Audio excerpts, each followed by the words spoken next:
സംഗമഗ്രാമ നാട്യരംഗമിതാ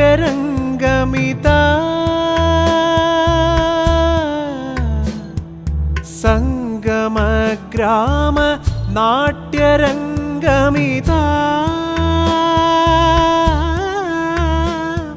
ശതകാർത്ഥസംഗമം ആഘോഷിപ്പൂ തുംഗശോഭം തുംഗശോഭം സ്വാഗതം സ്വാഗതം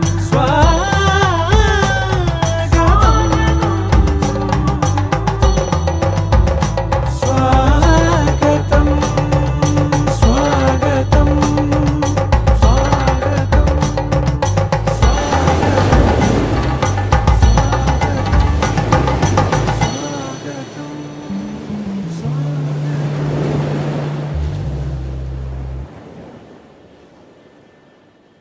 യോഗ നടപടികൾ ആരംഭിക്കുകയാണ്. ശ്രീ പാർലമെന്റ് ദിവാകരൻ, ബഹുമാനപ്പെട്ട vice chancellor doctor B Ananthakrishnan, Shri Vidyadharan master, Shri Achuthanandan, Shri Aniyan Mumbalassery എന്നിവർ സ്റ്റേജിലേക്ക് ദയവായി കയറിയിരിക്കുന്നു. പ്രാർത്ഥന ചൊല്ലുവാനായി കഥകളി സംഗീത വിദ്യാർത്ഥി ശ്രീജിത്തിനെ ക്ഷണിക്കുന്നു.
വേദിയിൽ ഇന്നത്തെ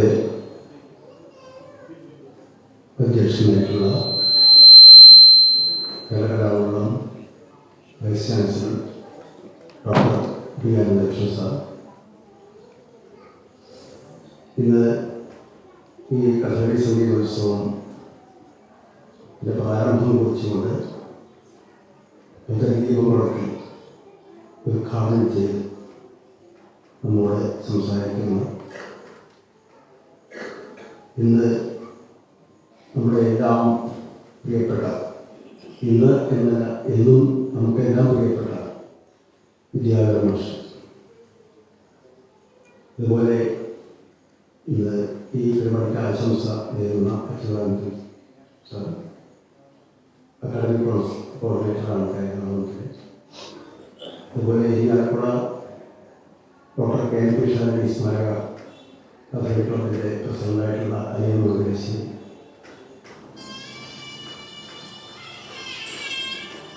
മറ്റ് അതുപോലെ തന്നെ ഈ സംഗീത വിഭാഗത്തിൻ്റെ വകുപ്പ് മേധാവിയായിട്ടുള്ള കലാമണ്ഡലം ശ്രീനാഥ്, സദസ്സിലുള്ള ആദരണീയരും പ്രിയപ്പെട്ടവരുമായ ഗായകരെ, ആസ്വാദകരെ, മറ്റ് ഇവിടെ എത്തിച്ചേർന്നില്ല പ്രിയപ്പെട്ടവർ. ഞാൻ കൂടുതൽ വിസ്തരിക്കേണ്ട കാരണം പാടാനായിട്ട് ധാരാളം പേരിൽ എത്തിയിട്ടുണ്ട്. അവർക്ക് സമയം കൊടുക്കുക എന്നതുകൂടി ഇന്നത്തെ പ്രത്യേകതയാണ്. ഇത് വളരെ ചുരുക്കിയിട്ട് ഒന്ന് രണ്ട് കാര്യങ്ങൾ പറയാതിരിക്കാൻ പറ്റില്ല. കലാമണ്ഡലം ഉണ്ണീഷ്ണകുറുപ്പാശാനെ കുറിച്ച് 2 വാക്ക് സംസാരിക്കാതെ നമുക്ക് തുടങ്ങാൻ പറ്റില്ല. അദ്ദേഹം കലാമണ്ഡലം നീലകണ്ഠ നമ്പീശനാശാന്റെ കീഴിൽ ഈ സ്ഥാപനത്തിൽ കലാമണ്ഡലത്തെ പഠിച്ച് അതിനുശേഷം ഗുരുകുല സമ്പ്രദായത്തിൽ ആശാനെടുത്ത് പഠിച്ച് അഹമ്മദാബാദിലും തലപ്പുഴയിലും ശാന്തിനികേതനിലും കോട്ടയ്ക്കൽ നാട്യസംഘത്തിലും അങ്ങനെ ധാരാളം സ്ഥാപനങ്ങൾ. അവസാനം കേരള കലാമണ്ഡലത്തിൽ വിസിറ്റിംഗ് പ്രൊഫസറായിട്ട് അദ്ദേഹം സേവനമനുഷ്ഠിച്ചു. ആ ഒരു കാലം 70-80 കാലം അരങ്ങുകളിൽ നിറഞ്ഞു പാടിക്കൊണ്ട് അദ്ദേഹം നമ്മളെ വിട്ടുപിരിക്കുകയുണ്ടായി. അവസാനം അദ്ദേഹം നിറഞ്ഞു പാടിയത് ഗുരുവായൂർ വെച്ചിട്ടാണ്. കലാചേതനയുടെ 2ാം ദിവസം കഴിക്ക് ഒരു നാളും നിരൂപിതമല്ലേ എന്ന ആ പാട്ട് പാടിക്കൊണ്ട് ആർക്കും നിരൂപിക്കാൻ കഴിയാത്ത രൂപത്തിൽ അദ്ദേഹം നമ്മളോട് വിടവാങ്ങി. ആ ദിവസത്തെ അനുസ്മരിച്ചുകൊണ്ടാണ് 1988 മുതൽ 87 ഒക്ടോബർ 9 അദ്ദേഹം നമ്മളെ വിട്ടുപിരിഞ്ഞു. അവസാനം പാടി, അന്നല്ല 88 മാർച്ച് 4 അദ്ദേഹം വിട്ടുപിരിഞ്ഞു. 87 ഒക്ടോബറിലാണ് അദ്ദേഹം അവസാനമായി പാടിയത്. ആ ദിവസത്തെ അനുസ്മരിച്ചുകൊണ്ട് പിന്നീട് എല്ലാ വർഷവും ഇരിങ്ങാലക്കുടയിൽ വെച്ച് അദ്ദേഹത്തിൻ്റെ എല്ലാ ആസ്വാദകരും, അതുപോലെ ഇരിങ്ങാലക്കുടയിൽ എല്ലാ സാംസ്കാരിക പ്രവർത്തകരും, കഥകളി ക്ലബും എല്ലാവരും ചേർന്ന് അവരെ കലാനിലയം ഉണ്ടായിരുന്നു. വളരെ നല്ല നിലയിൽ 36 വർഷങ്ങളായിട്ട് നടത്തിക്കഴിഞ്ഞു. ഈ വർഷം 37ാമത്തെ അനുഷ്ഠാനമാണ്. അത് എല്ലാ വർഷവും നന്നായി നടക്കുന്നുണ്ട് എന്ന അഭിമാനത്തോടുകൂടി പറയുകയാണ്. ഒരു പ്രത്യേകത അതിനുണ്ടായിരുന്നത്, എല്ലാ പാട്ടുകാരും ഒന്നിച്ചിരുന്ന് പാടുന്നൊരു ഗായക സംഗമം നടക്കാറുണ്ട്. മിക്കവാറും കഴിഞ്ഞ വർഷം കൂടി നടന്നു. കലാമണ്ഡലം കുറുപ്പാശാന്റെ സതീർത്ഥ്യനായ കലാമണ്ഡലം ഗംഗാരാജൻ മുതൽക്ക് എല്ലാ പാട്ടുകാരും ഒന്നിച്ചിരുന്ന് പാടുന്നൊരു സമ്പ്രദായമുണ്ട്. അതുപോലെ സംഗീതാർച്ചന എല്ലാവരും വന്ന് പാടുക. ആ നിലയ്ക്കെല്ലാം നടന്നു. മറ്റൊരു പ്രത്യേകത, കഥകളി സംഗീത മത്സരം നമ്മൾ കഴിഞ്ഞ വർഷം വരെ നടത്തിയിരുന്നു. കേരളത്തിലെ കലോത്സവ വേദികളിൽ പാടുന്ന കുട്ടികളടക്കം ആ തരത്തിലല്ലാതെ ഒരു ഉപാസനയായിട്ട് വന്ന് പാടിക്കൊണ്ട് ഒരു നല്ല സംഗീതാർച്ചനയുടെ രൂപത്തിൽ കഥകളി സംഗീത മത്സരം നടന്നിരുന്നു. പക്ഷേ നമ്മൾ ഈ വർഷം മുതൽ അതിലൊരു മാറ്റം വരുത്തി കഥകളി സംഗീതോത്സവമാക്കി മാറ്റി. അതിന് ഏറ്റവും നന്ദി പറയേണ്ടത് കേരള കലാമണ്ഡലത്തിനോടാണ്. കേരള കലാമണ്ഡലം VCയും രജിസ്ട്രാറുമായിട്ടൊക്കെ ഞങ്ങൾ സംസാരിക്കുമ്പോൾ അങ്ങനെയൊരു ചിന്ത എല്ലാവർക്കും വന്നു എന്നുള്ളതാണ്. അത് ഇവിടെ വെച്ച് തന്നെ കലാമണ്ഡലം കൂത്തമ്പലത്തിൽ വെച്ച് നടത്താം എന്ന് ഒരു തീരുമാനം, സന്തോഷകരമായ തീരുമാനമെടുക്കുകയും അതിനിടയ്ക്ക് പറയട്ടെ, കഴിഞ്ഞ വർഷം മുതൽ കേരള കലാമണ്ഡലം കൂടി ഈ അനുസ്മരണ പരിപാടിയിൽ നേതൃത്വം നൽകുന്നുണ്ട്, സഹകരിക്കുന്നുണ്ട്. അതും വളരെ നന്ദിയോടുകൂടി സ്മരിക്കുകയാണ്. ഈ വർഷം മുതൽ ഒക്ടോബർ 9 അവധി ദിവസമല്ലാത്തത് കൊണ്ടും മറ്റ് പ്രായോഗികമായ പല വിഷമങ്ങളെ കൊണ്ടും ഈ ദിവസം ഞായറാഴ്ച എന്നുള്ള നിലയ്ക്ക് ഇവിടെ വെച്ച് നമ്മൾ നടത്താൻ തീരുമാനിച്ചു. അതിനുള്ള പലരും രജിസ്റ്റർ ചെയ്തു, പലരും ഇവിടെ വന്നിട്ടുണ്ട്. എന്തായാലും ആ തരത്തിലേക്കത് ഇപ്പോൾ നമ്മൾ ചെമ്പൈ സംഗീതോത്സവം എന്നൊക്കെ പറയുന്ന തരത്തിലാണ് എൻ്റെ മനസ്സ് ഞാൻ കാണുന്നത്. ഒരു കഥകളി സംഗീതാചാര്യൻ്റെ പേരിലൊരു കഥകളി സംഗീതോത്സവം നടക്കുക എന്നുള്ളത്, അത് കേരള കലാമണ്ഡലത്തിൽ വെച്ച് നടക്കുന്നു എന്നുള്ള അഭിമാനവും. എന്തായാലും എല്ലാവർക്കും അതിൻ്റെ സന്തോഷം ഞാൻ അറിയിച്ചുകൊണ്ട് ഞാൻ കൂടുതൽ ആ കാര്യങ്ങളിലേക്ക് പോകുന്നില്ല. ഇന്നത്തെ ഇതിൻ്റെ ഉദ്ഘാടന സമ്മേളനം ആരംഭിക്കുകയാണ്. ഇന്ന് അധ്യക്ഷനായിട്ടുള്ളത് കലാമണ്ഡലത്തിൻ്റെ VC ആണ്, വൈസ് ചാൻസലറാണ്, ഡോക്ടർ അനന്തകൃഷ്ണ സാറാണ്. അദ്ദേഹം ഇതിൻ്റെ എല്ലാ തീരുമാനങ്ങളുടെ നല്ല നല്ല തീരുമാനങ്ങളുടെ മുമ്പിലൊക്കെ ഉണ്ട്, ഉള്ളിലൊക്കെ അദ്ദേഹമുണ്ട്. അദ്ദേഹത്തെ ഞാൻ വളരെ സന്തോഷപൂർവ്വം സ്വാഗതം ചെയ്യും. വിദ്യാധരൻ മാഷയെക്കുറിച്ച് എത്ര പറഞ്ഞാലും മതി വരില്ല. ഞാൻ പറഞ്ഞ സമയത്തിൻ്റെ പ്രശ്നം ഉണ്ടാവുകൊണ്ടാണ് 1-2 കാര്യങ്ങൾ മാത്രം പറഞ്ഞു നിർത്തുകയാണ്.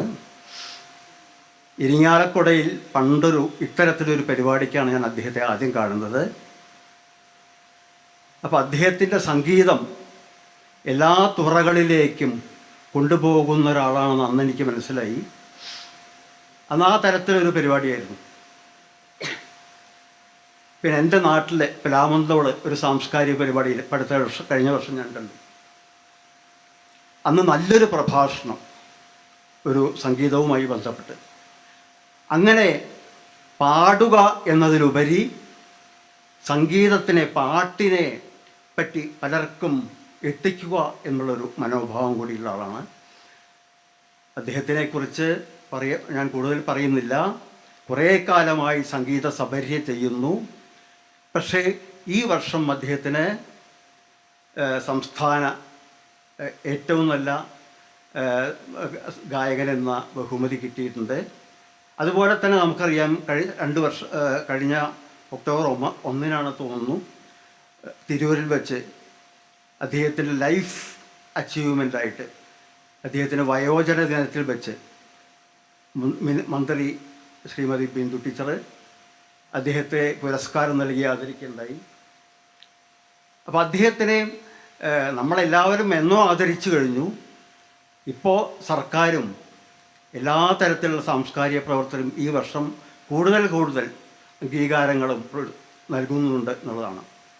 എന്തായാലും വിദ്യാധരൻ മാഷ സംഗീതം നമുക്കെല്ലാവർക്കും ഹൃദയത്തിലേറ്റാവുന്ന സംഗീതമാണ് എന്ന് മാത്രം പറഞ്ഞുകൊണ്ട് ഇന്ന് അദ്ദേഹത്തിനെ നമുക്ക് ഈ ഒരു കഥകളി സംഗീതാചാര്യൻ്റെ പേരിൽ ഭദ്രദീപം കുളത്തിൽ ഉദ്ഘാടനം ചെയ്യാൻ കഴിഞ്ഞു എന്നുള്ള സന്തോഷം അറിയിച്ചുകൊണ്ട് അദ്ദേഹത്തെ വളരെ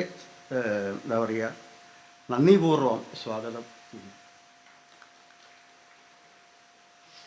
നമ്മുടെ Kerala Kalamandalam academic coordinator Shri Achuthanandan sir, അദ്ദേഹം കുറേ കാലമായി കലാമണ്ഡലത്തിലെ എല്ലാ പരിപാടികളിലും ഞാൻ കാണാറുണ്ട്. അദ്ദേഹം കലാമണ്ഡലത്തിലെ അക്കാഡമിക് കാര്യങ്ങളിലൊക്കെ വളരെ സജീവമായി പങ്കെടുക്കുന്ന ആളാണ്. അദ്ദേഹമാണ് ഇന്ന് ആശംസ പ്രസംഗം നടത്തുന്നത്. അദ്ദേഹത്തിനെ ഞാൻ വളരെ സന്തോഷത്തോടെ സ്വാഗതം ചെയ്യുന്നു. ഇരിങ്ങാലക്കുട ഡോക്ടർ KNP ഷാരടി സ്മാരക കഥകളി ക്ലബിൻ്റെ പ്രസിഡന്റ് അനിയം മംഗലശ്ശേരി, ആ നിലയ്ക്ക് മാത്രമല്ല ഞാൻ അദ്ദേഹത്തിനെ കാണുന്നത്. ഇന്നത്തെ ഈ ഉണ്ണീകൃഷ്ണക്കുറുപ്പാച്ചാൻ്റെ പരിപാടികളുടെ തുടക്കം മുതൽ 87-88 മുതൽക്ക് ഇന്ന് വരെ അതിൻ്റെ ചുക്കാൻ പിടിക്കുന്ന ഞങ്ങൾക്കെല്ലാം അത് നിറവേറ്റിത്തരുന്ന എന്നുള്ള വാക്ക് ഞാൻ തന്നെ പറയട്ടെ, അദ്ദേഹത്തിനെ വളരെ ഞാൻ സ്വാഗതം ചെയ്യുന്നു. അക്കാഡമിക് സംഗീത വിഭാഗം വകുപ്പ് മേധാവി, കലാമണ്ഡലത്തിലെ കഥകളി സംഗീത വിഭാഗം വകുപ്പ് മേധാവി കലാമണ്ഡലം ശ്രീനാഥിനെ ഞാൻ സ്വാഗതം ചെയ്യുന്നു. മറ്റ് അധ്യക്ഷ പ്രസംഗത്തിലേക്ക് ഞാൻ ഡോക്ടർ ബി അനന്തകൃഷ്ണ സാറിനെ ക്ഷണിക്കുന്നു. നമസ്കാരം. വേദിയിലുള്ള ശ്രീ വിദ്യാധരൻ മാഷ്, ശ്രീ അച്യുതാനന്ദൻ, ശ്രീ അനിയൻ മംഗലശ്ശേരി, ഇവിടെ സ്വാഗതം പറഞ്ഞ ശ്രീ പാലനാട് ദിവാകരൻ, എൻ്റെ സഹപ്രവർത്തകനായ ശ്രീനാഥ്, സുഹൃത്തുക്കളെ, ആദ്യമേ തന്നെ കലാമണ്ഡലം ഉണ്ണികൃഷ്ണക്കുറുപ്പ് ആശാൻ്റെ സ്മരണയ്ക്ക് മുമ്പിൽ ആദരങ്ങൾ അർപ്പിക്കുന്നു. സാധാരണയായിട്ട് കലാമണ്ഡലത്തിലെ അനുസ്മരണങ്ങളൊക്കെ തന്നെ ഒരു ഒരു എന്താ പറയുക, ഒരു പ്രസംഗങ്ങളുടെയും ഉദ്ഘാടനത്തിൻ്റെയൊക്കെ ശ്രേണി എന്ന രീതിയിൽ ഒരു സീരീസായിട്ടാണ് സംഭവിക്കുക. ഇന്നിവിടെ അതിൽ നിന്നൊക്കെ വ്യത്യസ്തമായിട്ട് ഉണ്ണികൃഷ്ണക്കുറുപ്പ് ആശാൻ എന്തിലാണോ അദ്ദേഹത്തിൻ്റെ പ്രഭാവം തെളിയിച്ചത്, ആ മേഖലയിൽ നിന്നുകൊണ്ട് തന്നെ ആ മേഖലയിലുള്ള ആൾക്കാരുടെ പ്രാവീണ്യം പ്രകടിപ്പിക്കാൻ ഒരു വേദി ഒരുക്കിക്കൊണ്ടാണ് ഈ അനുസ്മരണ നടക്കുന്നത്. അതുകൊണ്ട് തന്നെ അത് വളരെ വ്യത്യസ്തമായ ഒന്നായിട്ടാണ് കാണുന്നതും അതിനുള്ള ചുക്കാൻ പിടിച്ചിട്ടുള്ളത് ഇവിടെയുള്ള KN പിഷാരടി സ്മാരക കഥകളി കേന്ദ്രത്തിൻ്റെ ഇരട്ടയാൾ പട്ടാളം നമ്മൾ പറയാം. കാരണം ശ്രീ അജയൻ മംഗലശ്ശേരിയും ശ്രീ രമേശൻ നമ്പീശനും ഒക്കെയാണ്. അതിൽ ഈയൊരു ചടങ്ങ് സംഘടിപ്പിച്ച കലാമണ്ഡലത്തിന് വളരെ സന്തോഷമുണ്ട്. കാരണം കലാമണ്ഡലം കഴിഞ്ഞ കുറച്ചു കാലമായിട്ട് ഈ അനുസ്മരണങ്ങളുടെ കാര്യത്തിൽ വളരെ വ്യത്യസ്തമായൊരു സമീപനമാണ് സ്വീകരിച്ചിട്ടുള്ളത്. കാരണം പരമാവധി അനുസ്മരണങ്ങൾ ഒഴിവാക്കുക എന്നുള്ളൊരു നിലപാടാണ് കലാമണ്ഡലത്തിൻ്റെത്. കാരണം അനുസ്മരണം പലപ്പോഴും കലാമണ്ഡലത്തിൻ്റെ ഒരു പാരമ്പര്യമായി മാറിയിട്ടുള്ളൊരു ചുറ്റുപാടിലാണ് ഉണ്ടായിരുന്നത്. കാരണം അങ്ങനെ അനുസ്മരണങ്ങൾ നടക്കുമ്പോൾ ഏകദേശം ഒരു 365 ദിവസവും അനുസ്മരണം നടത്തേണ്ടതുണ്ട്. അത്രമാത്രം ആശാന്മാരും അതേപോലെ തന്നെ അവരുടെയൊക്കെ പരമ്പര കഴിഞ്ഞിട്ടുള്ള ശിഷ്യന്മാരും ഒക്കെ ഉണ്ട് ഇവിടെ. പക്ഷേ തുടർന്നുള്ള അനുസ്മരണങ്ങൾ വളരെ വ്യത്യസ്തമായി നടക്കണം എന്നും അത് കുറച്ചുകൂടെ അർത്ഥപൂർണമാവണമെന്നും ആ ഒരു മേഖലയുമായി ബന്ധപ്പെട്ടതാവണമെന്നുള്ള നിർബന്ധ ബുദ്ധി ഉണ്ടായതുകൊണ്ടാണ് ഇത് ഇങ്ങനെ സംഘടിപ്പിക്കാനുള്ളൊരു ചിന്ത ഉണ്ടായതും മറ്റ് അനുസ്മരണ ചടങ്ങുകളെല്ലാം നമ്മൾ കുറേശ്ശെ മാറ്റിവെക്കുകയും അല്ലെങ്കിൽ വേറെ തരത്തിൽ ആചരിക്കാൻ തീരുമാനിക്കുകയും ചെയ്തിട്ടുള്ള സാഹചര്യത്തിലാണ് ഇത് സംഭവിക്കുന്നത്. അതുകൊണ്ട് തന്നെ ഇതൊരു വ്യത്യസ്തമായൊരു പ്രസക്തിയാണുള്ളത്. അങ്ങനെ കുറച്ചുകൂടി അർത്ഥപൂർണവും പ്രസക്തവുമായ അനുസ്മരണങ്ങൾ ഉണ്ടാകുമെന്ന് പ്രതീക്ഷിക്കുന്നു. അതെപ്പോഴും നമ്മുടെ ഈ മേഖലകൾക്ക് അല്ലെങ്കിൽ ഈ കലാമേഖലകൾക്ക് ആരോഗ്യകരമായിരിക്കും എന്ന് പ്രതീക്ഷിക്കുന്നു. അങ്ങനെ ആ ഒരു കാഴ്ചപ്പാടോടുകൂടിയാണ് ഇന്നത്തെ ഈ ചടങ്ങിനെ കാണുന്നത്. അതിന് ഇവിടെ എത്തിയിരിക്കുന്നത് വിദ്യാധര മാഷാണ്.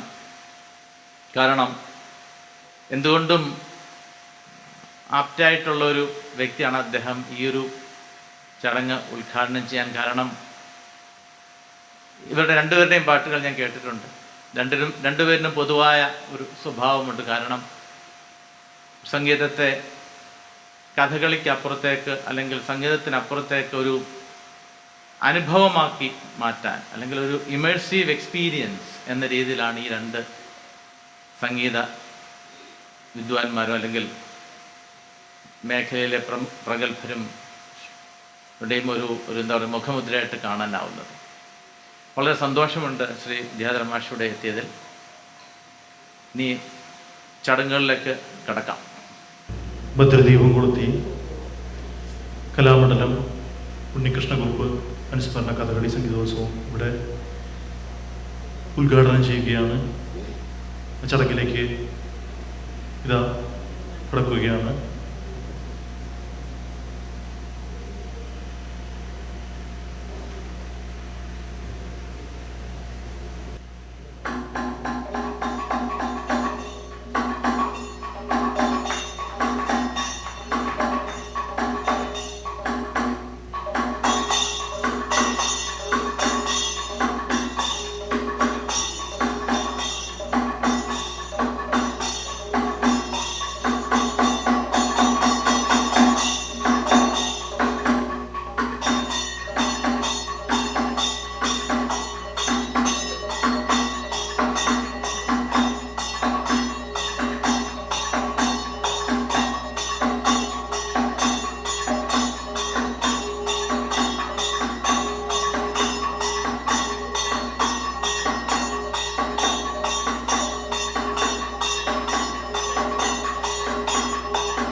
എല്ലാവർക്കും എൻ്റെ വിനീത നമസ്കാരം. ഇന്ന് വളരെ വിശിഷ്ടമായ ഈ സൂര്യത്തിൽ കേരളത്തിൻ്റെ കലാരംഗത്ത് മുഖാറ ആവശ്യമില്ലാത്ത കഥകളി ഗായകരെന്ന് താങ്കൾ ഉദ്ദേശിക്കുന്നു. അദ്ദേഹത്തിൻ്റെ ഓർമ്മ ദിനമായ ആ ഓർമ്മദിനം എന്ന് പറഞ്ഞാൽ അനുസ്മരിക്കുന്ന ദിനം ഇന്നിവിടെ കലാപുരത്ത് വെച്ച് തുടങ്ങുന്നു. അതിൽ പങ്കാളിയാകുക എന്നുള്ളത് എന്തെങ്കിലും നിങ്ങളായിട്ട് സംബന്ധിച്ച് പോകാൻ കഴിയുക എന്നുള്ളത് ജീവിതത്തിലെ ഏറ്റവും വലിയ മഹാപുണ്യമായ ഒരു സുദിനമായ ഈ ദിവസത്തെ കാണുന്നു. കലാരംഗത്തൊക്കെ നമ്മൾ പ്രവേശിക്കുമ്പോൾ കലയുണ്ടെങ്കിൽ ജനശക്തമായി നമ്മളിൽ ഉണ്ടാകുന്ന വിഷയം നമ്മളത് മനസ്സിലാക്കി എന്താണോ ഉരുത്തിരിഞ്ഞ് വരുന്നത് ചെറുപ്പകാലങ്ങളിൽ അത് മനസ്സിലാക്കി അതിനെ നല്ല രീതിയിൽ പ്രവർത്തിക്കാനായിട്ട് നല്ല ഗുരുക്കന്മാരെ തേടി മനസ്സിലാക്കാൻ ശ്രമിക്കുക. എത്ര കാലം ശ്രമിച്ചാലും മനസ്സിലാകാത്ത വിഷയങ്ങളാണ് ഇതൊക്കെ. അതിലേറ്റവും ഉന്നത സ്ഥാനം നിൽക്കുന്നത് സംഗീതം തന്നെയാണ്, ഒരു സംശയമില്ല. സംഗീതം എന്ന് പറയുന്നതിന് മാത്രമാണ് സമുദ്രത്തെപ്പോലെ ഉപമിക്കുക. സമുദ്രത്തെപ്പോലെ ഉപമിക്കുന്ന ഏക വിഷയം സംഗീതശാസ്ത്രമാണ്. അപ്പോൾ അത് എങ്ങനെയെങ്കിലും നമ്മുടെ കൈവശം ജനിക്കുമ്പോൾ അങ്ങനെ ഒരു സിദ്ധി നമ്മളിലുണ്ടെങ്കിൽ അത് മനസ്സിലാക്കി എത്ര കണ്ട് കാലം നമുക്കത് മനസ്സിലാക്കാൻ ശ്രമിക്കാം. അതാണ് ജീവിതത്തിൻ്റെ മനുഷ്യൻ്റെ ഏറ്റവും വലിയ ദൗത്യം. ഉണ്ടെങ്കിൽ അടിവരിയിട്ട് പറയേണ്ട കാര്യം അതാണ്. നമ്മുടെ മകൻ പാടണം, എൻ്റെ മകൻ കഥകളി അഭ്യസിക്കണം, നർത്തകനാകണം, നർത്തകിയാകണം എന്നൊക്കെ പാരൻസ് വെറുതെ വിചാരിച്ചാൽ ഒരു കാര്യമില്ല. അങ്ങനെയുള്ള ലക്ഷണങ്ങൾ കുട്ടികളിലുണ്ടോ അത് ചെറുപ്പകാലങ്ങളിൽ മനസ്സിലാക്കി ആ വഴിയിലൂടെ സഞ്ചരിക്കാൻ വേണ്ടി നമ്മൾ പരിശ്രമിച്ചാൽ അവർ തെളിഞ്ഞു വരും, അവർ നല്ല രീതിയിൽ സംസ്കാരമുള്ളവരായിട്ട് തീരും. അതാണ് നമുക്ക് ആവശ്യം. ഇത് പഴയ കാലത്തെ കാര്യങ്ങളായി പറയുന്നു. ഇന്ന് ഇതൊക്കെ നിലനിൽക്കുന്ന ഒരവസ്ഥയല്ല. ഇന്നത്തെ ഒരു കാലമേ ഇതിന് യോജിച്ചതല്ല എന്നുള്ള ഒരു അഭിപ്രായക്കാരനാണ്. പിന്നെ വൈസ് ചാൻസലർ അദ്ദേഹം പറഞ്ഞപ്പോൾ അനുസ്മരണങ്ങൾ നടത്തുകയാണെങ്കിൽ 360 ദിവസം നടത്തിയാലും തീരാത്ത അത്രയും കാര്യങ്ങൾ നമുക്ക് നടത്തേണ്ടി വരും. അപ്പോൾ അതൊക്കെ ഒഴിവാക്കാൻ നല്ലതെന്ന് പറഞ്ഞു. സത്യമാണത്. പക്ഷേ ഒരു കാര്യം ഞാൻ പറയാൻ ആഗ്രഹിക്കുന്നു. ഈ അനുസ്മരണങ്ങൾ നടത്തുമ്പോഴേ പുതിയ തലമുറയ്ക്ക് ആരാണ്, ആളുടെ കോൺട്രിബ്യൂഷൻ എന്ത്, അദ്ദേഹം ആരായിരുന്നു എന്നെങ്കിലും മനസ്സിലാക്കാനുള്ളൊരു ശ്രമം അവർക്കുണ്ടാവും. അവർക്ക് മനസ്സിലാക്കി കൊടുക്കാൻ കഴിയും. അപ്പോൾ ഇത് മനസ്സിലാകാതിരുന്നാൽ ഇങ്ങനെ കാലകാരണപ്പെട്ട് ഇങ്ങനെ പോകാമെന്നല്ലാതെ കഴിഞ്ഞ കാലങ്ങളിലും നമ്മുടെ മുൻഗാമികളായിട്ട് നമുക്ക് വഴി തെളിച്ച് പോയ ആൾക്കാരെ കുറിച്ച് യാതൊരു ചിന്തകളും ഇല്ലാതെ ഇന്ന് ഒരുപാട് ആൾക്കാർ ജീവിച്ചുകൊണ്ടിരിക്കുക. അതിലെന്താ അർത്ഥമുള്ളത്? നമ്മളൊക്കെ നമ്മളെ വഴികാട്ടികളായി പോയ ഗുരുക്കന്മാരെ സ്മരിക്കുകയും ഗുരുക്കന്മാർ വഴികൾ കാണിച്ചു തന്നാൽ ആ വഴിയിലൂടെ സഞ്ചരിക്കാതെ നമ്മളും വേറൊരു വഴി കണ്ടെത്തി പോകാൻ ശ്രമിക്കുക. അല്ലെങ്കിൽ അത് ഇമിറ്റേറ്റ് ചെയ്ത് ഒരു മിമിക്രി പോലെയാവില്ലേ? ഒരു ആശാൻ എന്താണ് ചെയ്തത്, ആ ആശാൻ ചെയ്തതുപോലെ എനിക്ക് ചെയ്യണമെന്നല്ല വിചാരിക്കണ്ടേ. ആശാൻ ചെയ്തതിൻ്റെ മാർഗം മനസ്സിലാക്കി നമ്മൾ ആ മാർഗത്തിൽ നിന്നുകൊണ്ട് വേറെ രീതിയിൽ നമ്മൾ ചെയ്യാൻ ശ്രമിക്കുക. അതാണ് ഐഡൻറ്റിറ്റി, വ്യക്തിത്വം എന്ന് പറയുന്ന കാര്യം. ഏതൊരു കാര്യത്തിലും നമ്മൾ പഠിക്കുന്ന ആൾക്കാർ വ്യക്തിത്വമുള്ളവരായി തീരണമെങ്കിൽ അവരുടെ വ്യക്തിത്വ പ്രകടനം അവിടെ കാഴ്ചവെക്കണം. അതിന് മതിയായ രീതിയിലായിരിക്കണം അവരുടെ പഠനം. ഗുരുക്കന്മാർ കാണിച്ചു തന്ന വഴി, ഗുരുക്കന്മാരെ പാത പിന്തുടർന്നു, ഗുരുക്കന്മാർ ചെയ്തത് എന്തായിരുന്നു അത് മനസ്സിലാക്കാനെങ്കിലും ശ്രമിച്ച്. ഇപ്പോൾ ഈ ആശാനെക്കുറിച്ച് നമ്മൾ പറയുമ്പോൾ അദ്ദേഹത്തിൻ്റെ പാട്ടിൻ്റെ വൈഭവം എങ്ങനെയായിരുന്നു കഥകളിപ്പാട്ട് പാടിയിരുന്നത്. നമ്പീശനാശാൻ്റെ അടുത്ത് ശിക്ഷപ്പെട്ട് അദ്ദേഹം പഠിച്ചു. അദ്ദേഹത്തിന് അന്ന് മുതൽ അദ്ദേഹത്തെക്കുറിച്ച് അറിയാം. അദ്ദേഹത്തിൻ്റെ ജ്ഞാനം, അദ്ദേഹത്തിൻ്റെ വഴി, അദ്ദേഹത്തിൻ്റെ പാടുന്ന ശൈലി, ആളെ തിരിച്ചറിയാതെ ശബ്ദം കേട്ടാൽ മനസ്സിലാകുന്ന രീതിയിലായിരുന്നു അദ്ദേഹം. ഈ ആളെ കാണിക്കേണ്ട, അത് കേട്ട ഉണ്ണികൃഷ്ണക്കുറുപ്പ് ആശാനെന്ന് ആ ശബ്ദം കേട്ടാൽ മനസ്സിലാവും. അത്തരത്തിലായി തീരണമെങ്കിൽ അവരവരുടെ സ്വന്തം പ്രയത്നം അത് വലിയ കാര്യമാണ്. നമ്മളൊക്കെ പഠിക്കുന്ന കുട്ടികളും പഠിക്കുന്നവരൊക്കെ ശ്രദ്ധിക്കേണ്ടത് നമുക്ക് നമ്മുടെ ഒരു വഴി ഉണ്ടാകാൻ വേണ്ടി ശ്രമിക്കുക. അത് ഗുരുക്കന്മാർ കാണിച്ചു തന്നു. ഗുരുക്കന്മാരൊക്കെ മനസ്സിൽ സ്മരിച്ച് ധ്യാനിച്ച് നമ്മൾ നമ്മുടെ വഴി തിരഞ്ഞെടുത്ത് നമ്മൾ വൃത്തിയായിട്ട് ചെയ്യുന്ന കാര്യം പ്രകടിപ്പിക്കാൻ മറ്റുള്ളവരെ ബോധ്യപ്പെടുത്താൻ ശ്രമിക്കണം. അതാണ് ഈ രംഗത്ത് ചെയ്യേണ്ട ഏറ്റവും വലിയ കാര്യം. ഇപ്പം ഇത്രയും മഹാനായ ഒരാൾ ഇവിടെ ഒരുപാട് കഥകളിക്കാരെ ആശാൻ്റെ അടുത്തൊക്കെ പഠിച്ച് അത് ഒരുപാട് പ്രാക്ടീസ് ചെയ്ത് ഒരുപാട് കാലങ്ങളോളം പാടി ഒരുപാട് ശിഷ്യസമ്പത്തും ഒരുപാട് കൂട്ടുകാരുമായി സഞ്ചരിച്ചിരുന്ന ഇദ്ദേഹത്തിന് ദർപ്പണയിലും ക്ലാസ് എടുക്കാം, അവിടെയും പഠിച്ചു. അതേമാതിരി കൽക്കട്ടയിലും പോയി പഠിച്ചു. ഇതൊക്കെ കൂടുതലായിട്ട് ഈ ഹയർ സ്റ്റഡീസ് എന്ന് പറയുന്നത് ഒരു കാര്യം ചെയ്തു കഴിഞ്ഞാൽ പിന്നെ അതിൻ്റെ മേലേക്ക് പോകാനുള്ള മനസ്സ് വേണം. ഇത് തന്നെ നന്നായി ചെയ്താൽ മാത്രമേ മേലേക്ക് പോകാൻ പറ്റുള്ളൂ. അപ്പോൾ അടിത്തറ മോശമായ ഇതിനൊന്നും പറ്റില്ല. അപ്പോൾ നമ്മൾ ഫണ്ടമെൻ്റൽസ് പഠിച്ച് അടിത്തറ ശക്തമാക്കി ഉണ്ടാക്കിയാൽ മാത്രമേ നമ്മൾ മേലോട്ട് പോയിട്ട് കാര്യമുള്ളൂ. അത്തരത്തിൽ അഗ്രഗണ്യനായിരുന്നു ഇദ്ദേഹം, ഒരു സംശയമില്ല.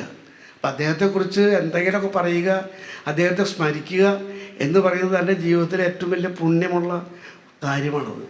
അങ്ങനെ ആകണം മറ്റുള്ളവരൊക്കെ. ഇപ്പം ഞാൻ എന്നെക്കുറിച്ച് തന്നെ പറയുമ്പോൾ ഞാൻ വളരെ ചെറുപ്പം മുതൽ ഈ രംഗത്ത് എന്തെങ്കിലും ചെയ്യാൻ ശ്രമിച്ചു. ഞാൻ ശ്രമിച്ചതല്ല, എൻ്റെ അച്ഛനും അമ്മയും എൻ്റെ കുടുംബത്തിലുള്ള ആൾക്കാരും മുത്തച്ഛനൊക്കെയാണ് ഇതിൻ്റെ പങ്കാളികൾ. എനിക്കിൽ എന്തുണ്ട് എന്ന് മനസ്സിലാക്കിയത് അവരാണ്. പിന്നെ അവർ കാണിച്ച വഴിയിലൂടെ നമ്മൾ സഞ്ചരിക്കുന്നു. പിന്നെ അത് കഴിഞ്ഞതിന് ശേഷം നമ്മൾ ഈ പാത പിന്തുടർന്ന് വേറെ ഒരുപാട് സ്ഥലങ്ങളിൽ പോയി ഇത് മനസ്സിലാക്കാൻ ശ്രമിക്കുക. ഇന്നും 10-65 കൊല്ലമായിട്ട് ഇത് തന്നെ പണി. ഈ സംഗീത രംഗത്ത് എന്തെങ്കിലും ചെയ്യാൻ പറ്റുമോ, എന്താണ് ഈ വിഷയം, എത്ര രാഗങ്ങളാണുള്ളത്, ആ രാഗങ്ങളുടെ ഓരോരോ വ്യത്യാസങ്ങൾ, ഒരു സ്വരം മാറിയാൽ ആ രാഗം മാറുന്നു. ഒരു സ്വരത്തിൻ്റെ ചെറുത് വലുത് മേജർ എന്നൊക്കെ പറയുന്ന മൈനർ എന്ന് പറയുന്ന മാതിരി ഓരോ സ്കെയില് മാറുമ്പോൾ അത് മാത്രം മാറിയാൽ ആ രാഗം മാറുക. എങ്ങനെ മനസ്സിലാവുക ഈ വിഷയം, എങ്ങനെ മനസ്സിലാവുക നമുക്ക്? ഇപ്പോൾ ചാരുകേശി രാഗം പാടിക്കഴിഞ്ഞാൽ ഒരു സ്വരത്തിൻ്റെ വ്യത്യാസത്തിൽ, നിഷാദത്തിൻ്റെ വ്യത്യാസത്തിൽ അത് സരസാംഗിയാവും. എങ്ങനെ ചാരുകേശി, ഇത് ചാരുകേശി എന്ന് പറയുള്ളൂ, സരസാംഗി എന്ന് പറയില്ല. ആ വ്യത്യാസം മനസ്സിലാവണമെങ്കിൽ അത്ര ഗഹനമായി നമ്മളിതിനെ പരിശോധിക്കണം, ഇത് മനസ്സിലാക്കാൻ ശ്രമിക്കണം. അങ്ങനെ എത്ര ശങ്കരാഭരണം പാടി നിസ്സാരമായി ഒരു വ്യത്യാസം വന്നു, കല്യാണിയായി. ആ കല്യാണിയാകുമ്പോൾ അതിൻ്റെ കള മാറി, അതിൻ്റെ സ്വരസ്ഥാനം മാറുമ്പോൾ ആ ഒരു ആലാപന വിശേഷത്തിൽ മനസ്സിലാക്കണമെങ്കിൽ അതാണ് ജ്ഞാനം. അത്ര ജ്ഞാനമുള്ളവർക്ക് അതൊക്കെ മനസ്സിലാവുള്ളൂ. ഇത് മനസ്സിലാക്കാൻ ശ്രമിക്കുന്നതാണ് ജ്ഞാനസ്ഥന്മാരുടെ അവസ്ഥ. നമ്മളിത് ശ്രമിച്ച് ഒന്നും മനസ്സിലാവാണ്ടായി ഇപ്പോൾ. കാരണം ആകെ കൺഫ്യൂസ്ഡായി. അത്ര വലിയ ശാസ്ത്രമാണ്. ഇപ്പോൾ എത്രായിരം പാട്ടുണ്ടാക്കിയാലും ജനങ്ങൾ മുഴുവൻ എന്നെ കൽപ്പാന്തകാലത്തിൽ കെട്ടിയിട്ടിരിക്കുകയാണ്. അത് പറയാതിരിക്കാൻ നിർത്തില്ല. കൽപ്പാന്തകാലത്തോളത്തുള്ളൊരു പാട്ടുണ്ടാക്കിയത് ഞാനാണ്, അത് സത്യമാണ്. അത് 48 കൊല്ലമായി. ആ പാട്ട് പറയാം. പിന്നെ എത്രായിരം പാട്ടുണ്ടാക്കിയാലും അതൊന്നും എല്ലാ ആൾക്കാർക്ക് താല്പര്യം. കൽപ്പാന്തകാരം, പോണു കൽപ്പാന്തകാരം എന്നുപോലെ എന്നെ കണ്ടാൽ പേരറിയായിട്ട് പറയണവരുണ്ട്. എൻ്റെ പേര് ഒരു പക്ഷേ ഓർമ്മയിൽ വരില്ല. അപ്പോൾ അവർ ഭാര്യ ഭർത്താവ് സിനിമയ്ക്ക് പോയിട്ട് വരുമ്പോൾ കാണുമ്പോൾ ചേട്ടാ കൽപ്പാന്തകാരം എന്ന് പറഞ്ഞ് ഞാൻ കേട്ടിട്ടുണ്ട്. കൽപ്പാന്തകാലം എന്ന് എന്നെ വിളിക്കുക. അപ്പോൾ ഇത് പറയുന്നതിൻ്റെ അർത്ഥം അറിയോ, ഒരു പാട്ട് ചെയ്താൽ അത് ജനങ്ങൾക്ക് താല്പര്യമായെങ്കിൽ അങ്ങനെ എത്ര പാട്ടുകൾ ഉണ്ടാക്കണം. നമുക്ക് അതല്ലേ ഒരു ജോലി. നമ്മൾ ചെയ്യുന്നത് പാട്ട് പാടാൻ ആഗ്രഹിച്ചു പോയി അനവധി വർഷങ്ങളോളം പാട്ട് പാടിക്കൊണ്ടിരിക്കാൻ ശ്രമിച്ചു, പഠിച്ചു. പിന്നെ ജീവിതത്തിൽ ജന്മസിദ്ധമായിട്ട് ഉണ്ടാകുന്നത് തെളിഞ്ഞു നിൽക്കുള്ളൂ. ഈ ജന്മസിദ്ധമായിട്ട് നമ്മളിൽ ഉണ്ടാകുന്നത് മാത്രമാണ് അത് ജനങ്ങൾക്ക് ബോധ്യപ്പെടുന്ന രീതിയിൽ നമുക്ക് പ്രവർത്തിക്കാൻ പറ്റുള്ളൂ. പഠിച്ച് മനസ്സിലായതിന് അളവുണ്ട്. പഠിക്കണമെങ്കിൽ അതിനുള്ള വിവരം നമ്മളിൽ ഉണ്ടാകണം. അതാണ് ജ്ഞാനം. ജന്മസിദ്ധമായി നമുക്കുണ്ടാകുന്ന സിദ്ധി അതുള്ളവർക്കാണ് ഇത് കഴിയുക. അപ്പോൾ അങ്ങനെ ഈ കാര്യം മനസ്സിലാക്കാൻ ശ്രമിച്ചപ്പോഴാണ് എനിക്ക് വലിയ ബുദ്ധിമുട്ട് തോന്നിയത്. ഇത് അങ്ങനെ ഒരു വിഷയമല്ല ദൈവമേ, എന്തതിൻ്റെ സ്ഥിതി എന്ന് മനസ്സിലാക്കാൻ ശ്രമിച്ചത് മുതൽ നമ്മൾ കാണുകയും കേൾക്കുകയും എന്താണെന്ന് മനസ്സിലാക്കാൻ ശ്രമിക്കുകയും തന്നെയാണ് ഇതുവരെ ചെയ്തിട്ടുള്ളത്. കൽപ്പാന്തകാലത്തിന് ശേഷം ഒരുപാട് പാട്ട്. അപ്പോഴും ഞാൻ പാട്ട് പാടുന്ന ആളാണ്. ഞാൻ ചെറുപ്പകാലങ്ങളിലൊക്കെ ഞാൻ ഉണ്ടാക്കുന്ന പാട്ട് ഞാൻ തന്നെ പാടുക. ഞാൻ ഒരുപാട് ആൾക്കാരെ കൊണ്ട് പാടിച്ചു, ഒരുപാട് പാട്ട് എഴുതുന്നവരായിട്ട് സഹകരിച്ചു. ഇതൊക്കെ ശരിയാണ്. പക്ഷേ ഞാൻ ഉണ്ടാക്കുന്നത് എൻ്റേതായിട്ടുള്ള രീതിയിൽ നിർത്തുന്നതാണെന്നാണ് എനിക്കുണ്ടായതാണ്, ഞാൻ ഉണ്ടാക്കിയതല്ല. അതുണ്ടായത് നമ്മൾ പരിശോധിച്ച് ആ വഴി പിന്തുടർന്നുകൊണ്ടേയിരിക്കുക. അപ്പോൾ ജനങ്ങൾ ആ പാട്ട് പാടുമ്പോൾ ഞാൻ പാടുന്ന മാതിരി അല്ല മറ്റൊരു പാടുന്നത്. അത് ട്യൂണ് മാത്രമേ പാടുള്ളൂ. ഈ പാട്ട് പാടുക എന്നുള്ളത് ഒരു ട്യൂണ് പാടലല്ല. ട്യൂണ് പഠിച്ച് പാടുന്നതല്ല ഒരു പാട്ട്. ഈ പാട്ടിൽ അടയിരിക്കുന്ന ആശയം എന്താണ്, വരികൾ പറയുന്നത്, വരികളുടെ സെൻസ്, വരികളിൽ ഉദ്ദേശിക്കുന്ന ആശയം വ്യക്തമായി മനുഷ്യനെ ബോധ്യപ്പെടുത്തുന്ന രീതിയിൽ ഒരു ആലാപനം നടത്തണമെങ്കിൽ ആ മെലഡി അത്ര ശുദ്ധമായിരിക്കണം, സത്യസന്ധമായിരിക്കണം. അത് വേറൊരു ട്യൂണെന്ന് ആലോചിച്ചിട്ടൊരു കാര്യമില്ല. ഇപ്പം അരികിൽ നീ ഉണ്ടായിരുന്നെങ്കിൽ, എക്സാമ്പിൾ പറയാം, ദേവരായ മാഷ ലാസ്റ്റ് പാട്ടത് വൈനുവായിട്ട്, അതിന് നമ്മൾ വേറൊരു ട്യൂണും ചിന്തിച്ച് നോക്കൂ, ഒരിക്കലും ചേരില്ല. അതേമാതിരി തന്നെ എത്ര എക്സാമ്പിൾ സ്വാമിയുടെ ചില പാട്ടുകൾ ഇടുക. സ്വാമിയുടെ പാട്ടൊക്കെ ഗംഭീരമായ കൃതികളാണ്. കർണാടക സംഗീതത്തിൻ്റെ കൃത്യമായ രീതിയിലാണ് ദക്ഷിണാമൂർത്തി സ്വാമി ഉണ്ടാക്കുന്ന പാട്ടുകൾ. നേരെ മറിച്ച് ദേവരാജ മാഷ് ഉണ്ടാക്കുന്ന പാട്ടുകൾ സിനിമയുടെ കളറും സിനിമയ്ക്ക് വേണ്ടുന്ന പൊതുജനത്തിന് താല്പര്യമായ സംഗീതാവിഷ്കരണം, ലളിതഗാന ശാഖയ്ക്ക് സിനിമാ സംഗീതം ഇങ്ങനൊരു ചട്ടക്കൂടുണ്ടാക്കി അങ്ങനെയാണ് നിൽക്കേണ്ടതെന്നുള്ളൊരു ഓർഡർ നമുക്കുണ്ടാക്കിയത് അദ്ദേഹം, ഒരു സംശയമില്ല. എത്ര പാട്ടുകൾ വയലാറിൻ്റെയും ദേവരായ മാഷയും അത് കേട്ടാലപ്പോൾ മനസ്സിലാവും. അതേമാതിരി സ്വാമിയുടെ പാട്ട് കേട്ടാൽ മനസ്സിലാവും, ബാബുരാജിൻ്റെ പാട്ട് കേട്ടാൽ മനസ്സിലാവും, MS വിശ്വനാഥൻ്റെ പാട്ട് കേട്ടാൽ മനസ്സിലാവും, ദക്ഷിണമൂർത്തി സ്വാമിയുടെയും രാഘവ മാഷ പാട്ട് കേട്ടാൽ മനസ്സിലാവും, അർജുന മാഷ പാട്ട് കേട്ടാൽ മനസ്സിലാവും. ആ കാലഘട്ടത്തിൽ നിന്ന് പിന്നെ ആദ്യം വന്ന ആൾ ഞാനാണ്. അങ്ങനെ ഒരു ഭാഗ്യം ഉണ്ടായി. ഇവരൊക്കെ അങ്ങനെ കത്തി നിൽക്കുമ്പോൾ ഒരു സിനിമയ്ക്ക് വേണ്ടി ഒരു 3-4 പാട്ടുണ്ടാക്കണമെന്ന് പറഞ്ഞിട്ട് അത് ഞാൻ പാടുന്ന വിശേഷങ്ങളൊന്നും പാടി കേട്ടതോട്ടാ എന്നെ സമീപിച്ചു. ഞാനത് ചെയ്യാൻ പോയി. അപ്പോൾ ഇവരൊക്കെ അങ്ങനെ പാടവൃക്ഷങ്ങൾ നിൽക്കുക. അന്ന് ചെന്ന് ചെയ്തപ്പോഴാണ് ആദ്യമായ പാട്ട് ഈ കൽപ്പാന്തകാലത്തോളം ചെയ്യാൻ പറ്റി. രണ്ടാമത്തെ പാട്ട് വീണ പാണിനി ചാരുകേശി രാഗത്തിൻ്റെ പാട്ട്. മൂന്നാമത്തെ പാട്ട് മണിനാഗത്തന്മാരെന്ന് പറയുന്നൊരു ഒരു ഒരു നാഗ പുള്ളൂർ പാട്ട്. നാലാമത് നമ്മുടെ സിയോ ആൻറ്റിയെ കൊണ്ടൊരു ഒരു മാപ്പിളപ്പാട്ട്. അങ്ങനെ 4 ഡിഫറെൻറ്റ് വെറൈറ്റി ഉണ്ടാക്കി. അപ്പോൾ അത് ജനങ്ങൾക്ക് സ്വീകാര്യമായി. പിന്നെ അതിന് ശേഷം ഈ പടം ഇറങ്ങുമ്പോൾ 6 കൊല്ലം കഴിഞ്ഞു. പാട്ടിറങ്ങി സൂപ്പർ ഹിറ്റായി ജനം സ്വീകരിച്ചിട്ടാണ് ഇതിൻ്റെ ഷൂട്ടിങ് തുടങ്ങിയത്. അപ്പോൾ അത് കാണുമ്പോൾ സെർച്ച് ചെയ്യുമ്പോൾ 84 കാണും. ഈ കിട്ടുന്ന ആൾക്കാർ യൂട്യൂബിലൊക്കെ ഇടുമ്പോൾ എന്താണ് കാര്യം സത്യം നമുക്ക് അവർക്ക് ലഭിച്ചാലേ അത് അതിൽ ഇൻസർട്ട് ചെയ്യാൻ പറ്റുള്ളൂ. അങ്ങ് നോക്കിയപ്പോൾ 84 വയ്ക്കേണ്ടി വന്നു. സിനിമ അറിയുന്നത് 84 78 റെക്കോർഡ് ചെയ്തത്. അത് സൂപ്പർ ഹിറ്റായപ്പോഴാണ് നഷ്ടസ്വർഗങ്ങളെന്നുണ്ടായത് തമ്പി സാറിന്. അതും ജനം സ്വീകരിച്ചു. അതിന് ശേഷമാണ് ONV സാറായിട്ട് ചേരുന്ന ആഗമനം ഉണ്ടാവുന്നത്. അതിൽ നന്ദിയാർ വട്ടത്തിന് പൂവുകൊണ്ട് നടുവലർ വിളക്കിലെ ചാന്തുകൊണ്ട് അണിയിക്കുവാൻ തന്നെ അലങ്കരിക്കാൻ അരികിൽ ഞാൻ വന്നു നിന്നു. എന്നാൽ ഒരു മാത്ര വൈകിപ്പോയി ഞാൻ. അങ്ങനെ ഒരു യേശുദാസ് പാട്ട്, ജാനകിയമ്മയുടെ ഒരു പാട്ട്, അതിലും ജയചന്ദ്രൻ്റെ പാട്ടുണ്ട്. അങ്ങനെ 3-4 പാട്ട് അതിലും വന്നു. പിന്നീട് അതേ ഇരിക്കുന്ന സമയത്താണ് നമ്മുടെ ഭാസ്കരൻ മാഷായിട്ട് ചേരേണ്ടി വന്നു. സ്വപ്നങ്ങളൊക്കെയും പങ്കുവയ്ക്കാം, ദുഃഖഭാരങ്ങളും പങ്കുവയ്ക്കാം, ആശതൻ തേനും നിരാശതൻ കണ്ണീരും ആത്മദാഹങ്ങളും പങ്കുവയ്ക്കാം. അങ്ങനൊരു പാട്ട് സുപ്രസിദ്ധമായ P. ഭാസ്കരൻ്റെ തൂലികയിൽ നിന്ന് വന്ന് എനിക്ക് എൻ്റെ പേരിൽ അത് നിലനിൽക്കുന്നു. ആ സിനിമ പോലും ഷൂട്ട് ചെയ്തിട്ടില്ല. സിനിമയുടെ കഥ ആദ്യമായിട്ട് നടക്കുന്നത് AK ലോഹിദാസാണ്.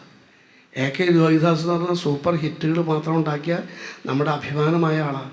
അദ്ദേഹം ജീവിച്ചിരിപ്പില്ല, നമ്മളോടൊപ്പമില്ല. അദ്ദേഹത്തിൻ്റെ ആദ്യത്തെ സ്ക്രിപ്റ്റായിരുന്നത് ഈ കാണാൻ കൊതിച്ച് എന്ന പേരിൽ ഈ ഒരു പാട്ടേ ചെയ്തുള്ളൂ.